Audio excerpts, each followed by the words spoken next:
नमस्कार. डिजिटल एमएचमध्ये आपलं स्वागत आहे. नमो शेतकरी महासन्मान निधी योजनेसंदर्भात एक महत्त्वाचा अपडेट समोर आलेला आहे. नमो शेतकरी योजनेचा 8वा हप्ता हा वितरित केला जाणार आहे आणि त्याची तारीख ही जाहीर केल्यागतच आहे. मित्रांनो, आता ही तारीख कोणती असणार आहे? या योजनेसाठी किती लाभार्थी पात्र असणार आहेत आणि यासाठी किती निधी मंजूर करून आणलेला आहे? याची सविस्तर माहिती आपण आजच्या व्हिडिओच्या माध्यमातून घेणार आहोत. मित्रांनो, मी श्याम पाटील डिजिटल एमएचमध्ये आपलं सहर्ष स्वागत आहे. तर मित्रांनो, आपल्याला माहितीच आहे की पीएम किसान सन्मान निधी योजनेचा हप्ता ज्या लाभार्थी शेतकऱ्यांना वितरित केला गेलेला आहे त्यांनाच नमो शेतकरी योजनेचा हा 8वा हप्ता वितरित केला जाणार आहे आणि त्यासाठी आपल्याकडे फार्मर आयडी असणं गरजेचं आहे.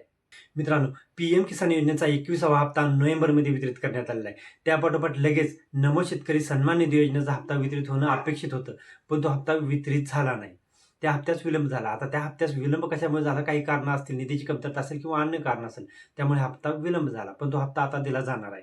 सध्या पीएम किसान योजनेचे 90,42,241 लाभार्थी आहेत आणि त्याच लाभार्थ्यांना नमो शेतकरी योजनेचा हा 8वा हप्ता वितरित केला जाणार आहे. मित्रांनो, या हप्त्याचा अधिकृत जी-आर हा 8 जानेवारी नंतर निघू शकतो आणि त्यानंतरच ही हप्ता वाटपाची म्हणजे निधी वाटपाची प्रोसेस केली जाईल. मित्रांनो, आता 5 फेब्रुवारीला झेडपी म्हणजे जिल्हा परिषदेच्या निवडणूक आहेत. त्यापूर्वी हा हप्ता शेतकऱ्यांच्या खात्यामध्ये वितरित केला जाऊ शकतो. तसेच मित्रांनो, या नमो शेतकरी सन्मान निधी योजनेच्या 8व्या हप्त्याच्या वितरणासाठी जवळपास 1800 कोटी रुपयाचा निधी मंजूर करण्यात आलेला आहे.